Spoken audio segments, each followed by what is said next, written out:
everybody. So today we are going to be talking about the solar eclipse that will take place in Aries. This will take place on Monday, April 8th of 2024 at 1:21 p.m. Central Time.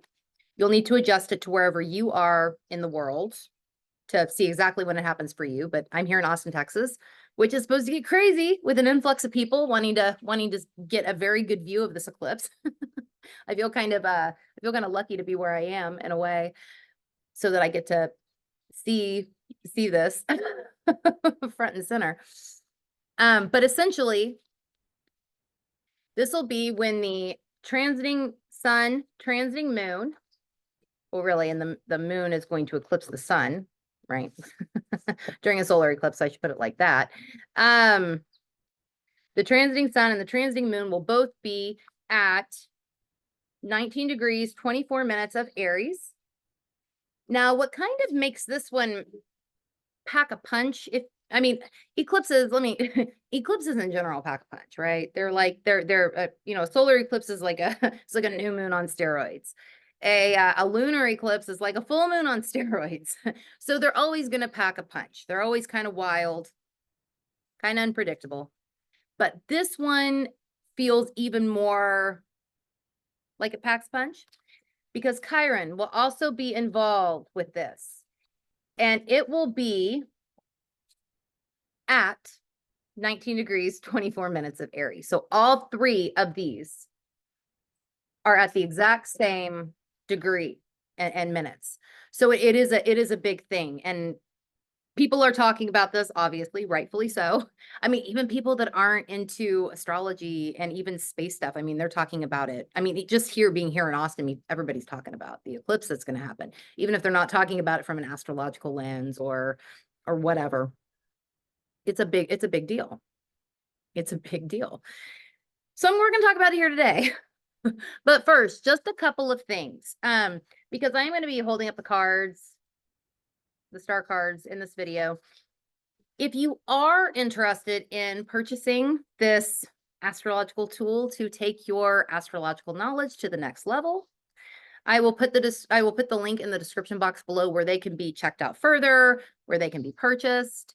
And I mean, really, they are super, super useful. I would really love them even if I wasn't the co-creator of them. I would think they were useful. So if you are interested, check them out. Go to the link in the description box below. Another thing I wanted to mention real quick, in the last video that I did solo about the lunar eclipse, I mentioned my course. I'm still fleshing out the details for this. Right now, I am thinking that this would start in mid-May. I'm looking at either Thursday the 16th, Friday the 17th, Saturday the 18th, or Sunday the 19th. One of those 4 days. If it were to be during the work week or Thursday or Friday, it would be probably in the evening. If it were going to be on Saturday or Sunday, it would probably be in the afternoon. Exactly when, though, I'm not sure. I'm still not exactly sure the cost either. I'm thinking somewhere between $600 and $650 in total, though I will be happy to do payment plans, payment installations, that kind of thing, because I know that that's a lot to put out at once. I do realize that. And I don't necessarily expect anybody to be able to do that. So I am willing to work with you on that. Or if you need some other sort of payment structure, whatever, I'm happy to work with you, because I don't want cost to be a barrier to learning. If you want to learn, I want to be able to teach you. So yeah, if you have any questions about this, as I'm fleshing out the final details, you can shoot me an email at ellie@saturnseason.com or saturnseason@gmail.com. It'll be a lot of fun. It was a lot of fun last year. It was a lot of fun the year before. It's 16 weeks. It'll be 16 weeks in total. You do not have to come to every single class. I realize everybody has a life. So if you can't make a class, all the classes are recorded. You will get notes before class, a couple days before class. You'll get homework after the class, which you can or cannot do. If you don't do it, it's not like I'm going to be like, you don't have to. But if you're going to have me teach you, I want to give you every opportunity to learn. So yeah, that's kind of the quick and dirty of it. But I will let you all know when I have all the details fleshed out for that. I do want to throw out there. If you do have any questions, please feel free to email me, or you can even leave a comment in the video on the, in the video as you're watching this or whatever. Okay. So the solar eclipse, onto this, onto the actual thing I'm talking about here today. Okay. So the last one, the lunar eclipse, when I was talking about it, there was like this notion, I won't go all the way back into it, but this notion of like using relationships as an example here, because, the South Node is in Libra. And Libra is, Libra well, I mean, there are other ways Libra can express itself, but in a relational way is one way that Libra energy can express itself. And so with the moon being in Libra during the lunar eclipse, maybe this notion of what you will and will not do in relationships, what kind of relationships you actually want in your life, these sorts of things kind of got lit up. Also, ways that maybe, you've sat on the fence, because Libra energy is also like the scale, Libra is the scales. Or I like to think of it as like a seesaw. It strives for balance, but sometimes in that striving for balance, there can be not taking any kind of action sometimes, weighing all the options so much that you're not even really sure which choice to make, which option to take. All of these kinds of things. So themes like this may have been illuminated under the full moon or the lunar eclipse in Libra. Now, this time with the solar eclipse in Aries, this is more when we do. Like, I took some notes here that I'll be putting to an Instagram post. These are just kind of preliminary because I have not completely finished them yet, but I have here, during the solar eclipse and new moon on steroids in Aries, we are encouraged to blaze our own trails, usher in the new and new beginnings, break through barriers. Thanks, Chiron. And I do think, Chiron is like the bridge between Saturn and Uranus, the known and the unknown, all of those sorts of things. So there is like a breaking through that I think Chiron plays a part in. Embracing passions and drive, and doing what we want to do, whatever that might be in your particular situation. This lunation quite literally sets the stage for all of the above. And I do think that it does. I'm going to share the screen so that I can share the chart. I mean, look at all of this. Woo! Look how much is in Aries. It's a lot. There's a lot. I mean, and look at, okay, if you look at this little South Node in Libra, it's all by itself. It's all by itself. I mean, you could throw asteroids in and things like that, but I mean, as far as like the planets go, I mean, it is all by itself. And we even have the ruler of Libra, of the South Node, Venus, in Aries. Which, in a natal chart, this can be kind of difficult. When you see the ruler of the South Node in a natal chart in the sign of the North Node, because that could indicate that something, it could, not universal, but it could indicate that something may not have been completely like this sign energy, and what this planet wants to express may not have been fleshed out all the way. It may not have been utilized correctly, or to the, something like that in a previous lifetime. It's possible. It's also possible that they got, depending on the whole chart, it's also possible that maybe they got close to in some way, that North Node in embodying that North Node in a previous lifetime, even if their North Node wasn't in that same sign in a previous lifetime. It can indicate a lot of it can indicate a lot of things. But sometimes it can be a little bit more difficult in a natal chart when you see this. But here, I actually really like this because I feel like having this all by itself gives the push to move out of comfort, right? Because Libra energy, there is it's ruled by Venus. And I think Venus wants to express comfort. Venus wants to express a lot of things, but comfort is one of those things. Now, we tend to think of comfort with Taurus because we tend to think of like material comfort, this kind of security, which is also comfort, but Libra can be relational comfort.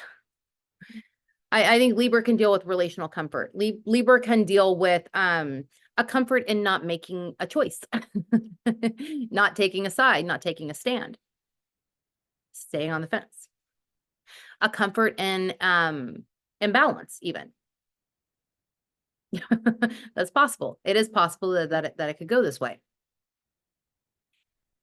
And I feel like because this is all by itself, and this is over here, Venus is in Aries, where it's not particularly comfortable as it is. There is this push to move towards all of this Aries energy. Like we quite literally have that like thrust to move forward if we want to take it. We, of course, have free will, and we can choose to do whatever the hell we want to do. We do not have to move forward. But there is such a push here to do so. There absolutely is. Now, in saying that, anything new, there can be pain with it, with new things. There can be pain with moving away from relationship comfort. There can be pain from moving from even things like aesthetic comfort, moving away from balance or imbalance even. Or, when I say balance, if we think we have balance, right? If you want to go the balance way with Libra here, maybe you think you have things balanced, but maybe what was illuminated to you under the lunar eclipse showed you that you didn't. And some things need to change, need to be adjusted. And you just need to do it. There might be pain in that. There very well could be. There could be pain in that because there can be pain in new things. New things can be painful. They can feel wounding. Ultimately, I think the question everybody needs to ask themselves under this is, does what you want to do, does what you want to do, the new beginnings that you might feel transpiring, do they feel like even if they're hard and uncomfortable and they could be painful, do they feel like they'll be healing to you in the long run? If the answer to that is yes, do it. That's my advice. And maybe it's not good for me to say it in such a broad brush way, because obviously I don't know your situation. And I don't know your personal situation, and I'm not looking at your chart, right? But just in looking at the energies of the chart of this event,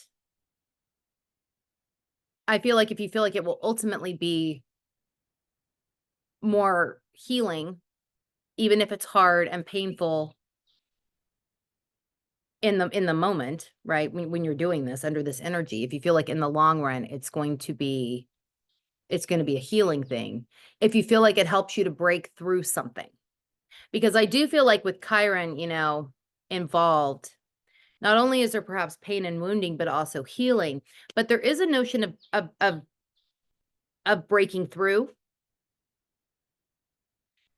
being, because Chiron is between Saturn and Uranus, the known, the unknown. And ultimately, and this is a whole other conversation, I think Saturn actually does want us to break through those boundaries and get on, the Chiron bridge. I think so, but that again is a whole other conversation. But there is a feeling of breaking through. Like if there are things that need to be broken through, that even if they're difficult, you feel driven to do them. You feel like, well, heal yourself in some way. Because there is a lot of, with Chiron here, healing of self and Aries. There is, and the potential for this is very, very great. In a lot of ways, there is something about this that almost feels like it could be maybe not for everybody. I think it kind of depends on what this is doing in your chart, to how much this resonates, but almost like how do I want to word this? Almost like a reset of sorts. I feel like it could be not only a new beginning, but also like a reset of sorts. And I think the reset thing comes into play because we have Mercury, right? Mercury is retrograde, and it is in Aries, and it's also involved in this. It's not at 19 degrees like the sun, the moon, and Chiron, but it is right there. And so there is kind of a going back here, right? Because the retrograde, there is a apparent motion of going backwards. So I think that's kind of why that idea of reset comes up, going back to something else. But again, that might not ring true for everybody. But that's kind of where my mind goes. But it's still a new beginning in some way. There's still a newness to it. Hold on. My allergies are kind of bothering me, so my throat's kind of screwy. Now, here, I mentioned the rulership of the South Node. Here we have, the ruler of all of this, Mars, is in Pisces. And, there are a lot of people that have been taking not everybody, but a very doom and gloom approach to this solar eclipse. I don't know if these people just have like doom boners, because maybe they do. I don't know. I refuse to take a doom and gloom approach here. I just refuse to. And maybe Mars and Pisces has something to do with that. And when I see this, right, Mars in Pisces also conjunct Saturn in Pisces. Mars conjunct Saturn is stamina. Lots and lots of stamina. And in Pisces, Pisces energy is faith. I mean, it's many things, but when I think of Pisces, one of the things I think of is faith. And I don't mean like religious faith. I just mean faith. So this to me almost feels like faithful stamina. Something like that. And it's for that reason that makes me think that even if these things, right, these new beginnings, or these things that one might be driven to do, or the barriers one wants to break, even if they're hard, even if they're painful, there is like a faithful stamina to see it through. Like I feel like there is. Or you've got the faithful stamina on your side. That's how this feels to me. That is a major reason why I cannot read this in a doom and gloom context. Again, I'm not going to jive you and say it's not going to be difficult for some people, especially if you've got planets, I'd say from 10 degrees to, I'm looking at this, I was going to say 24 degrees, but then Mercury is there. So I'm almost going to say 10 degrees to like maybe 29 degrees of the cardinal signs. And the cardinal signs are, you know, Aries, Cancer, Libra, and Capricorn. I'm going to feel this, you know, and it might not be easy. It might be easier for people that have like things trining the solar eclipse. Maybe, maybe I'd be more harmonious. But I think the most important thing here is that people really think about what was illuminated in terms of Libra shit, what was illuminated during the lunar eclipse. And perhaps what the best path forward is under the solar eclipse. I do think there is. Yeah. Again, might be terrible. I don't think it's terrible advice. It might be terrible advice if you take it and don't apply it to your own chart and your own situation. Like, but yeah, do, you know, really. And another thing I want to mention, you know, people will say not to, you know, new moons are great times to set intentions and plant seeds to start things, whatever. But a lot of times people will say not to do that under eclipses because eclipses are wild. They are more wild, unpredictable.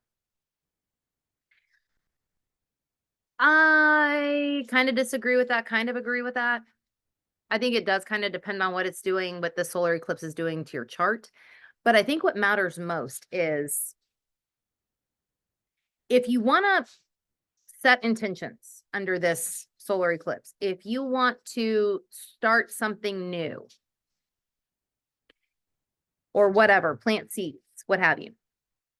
I think the most important thing is that you are very, very clear and very, very specific about what it is you intend, what you're wanting to start, what you're wanting to plant seeds for, what you're wanting to manifest, if you will. I think it's very, very important that you're clear. Now, this could be harder to do. This could be harder for people with Mars in Pisces. Pisces is not the clearest of sign energy. So it could be a more difficult thing. And if you find that you're having difficulty doing that, nailing something down, then perhaps, you know, setting intentions here is maybe not the way to go. Maybe it is better just to ride the wave, you know, but like, for instance, like if you have the idea that you want to be more driven, right? You want to tap into drive, or you want to tap into instinct, or you want to tap into taking action, or you want to tap into being more assertive, or whatever, all these different Aries things, Aries expressions. I would normally under a new moon, doing just saying that would be enough. Planting those kinds of seeds would be enough. Under an eclipse, I would be like, what do you want to be driven to? You know, what do you want to be driven to? What do you want to take action on? You know, what do you want to be more assertive about? Get as specific as you can, because I think the more specific you can get here, again, because these eclipses are wild and unpredictable. They are wild and unpredictable energy. Things feel a little funky, a little different. Setting intentions doesn't always go to plan. So I think the more intentional you are with what you're wanting to achieve, the more likely you are to hit something close to that. And even then, it might be hard to hit it exactly just because of how wild and unpredictable eclipse energy is.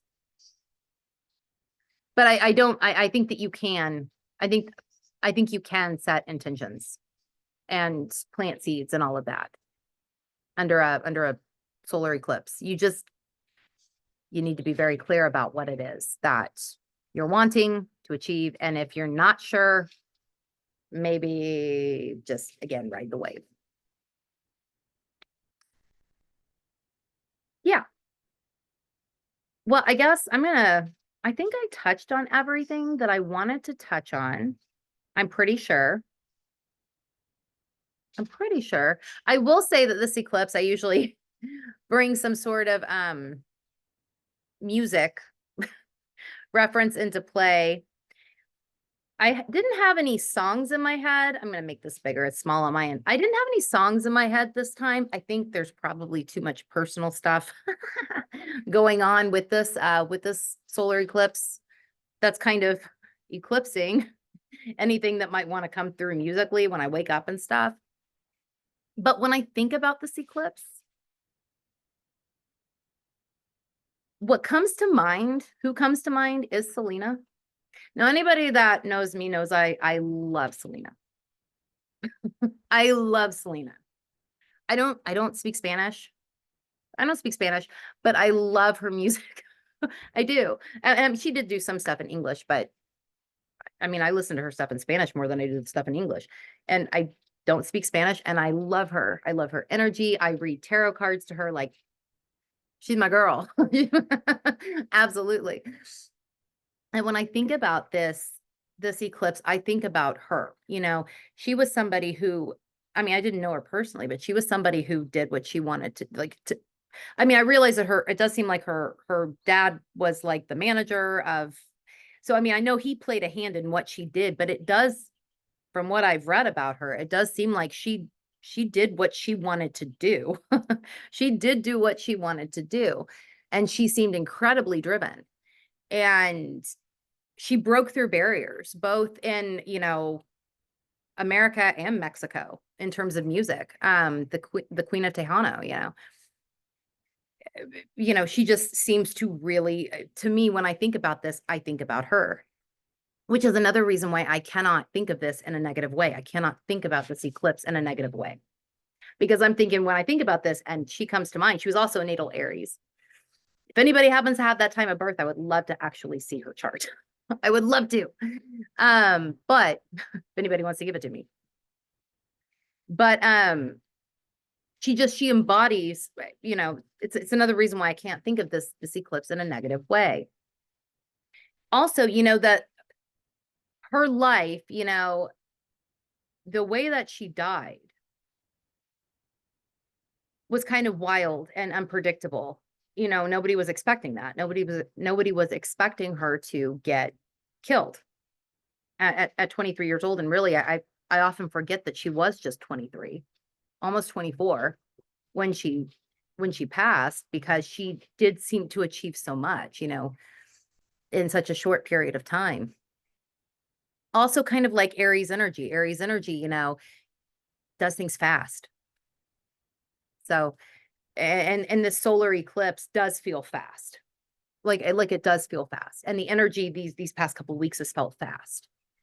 And it probably will continue to feel fast in the weeks after this too. But that Chiron conjunct the sun and the moon definitely also plays into, I think, because her passing was very wounding to people. Like it left a great void for a lot of people. And so there is a wounding there. You know, now, you know what's interesting though, because I've also talked about Chiron being healing, right? Which it is. We can't agree on much. We can't. It seems like across the world, we can't agree on much, but it also, you know, here in the US, I am in the US. So here in the US, it doesn't seem like we can agree on much. But there's one thing that I have noticed universally seems to be able to be agreed upon. For the most, maybe I shouldn't say universally, but most people seem to not want the woman who killed her out of prison. I am one of those people. I do not want to see that woman get out of prison. I do not want to see that woman get paroled. And there is something kind of healing about that. Being able to come together on something, even if it is something like this. You know, it does seem like the majority of people do not want to see her get paroled. And also, I would like to know what's up with who set up when she could be paroled, because her parole date is March 30th of 2025.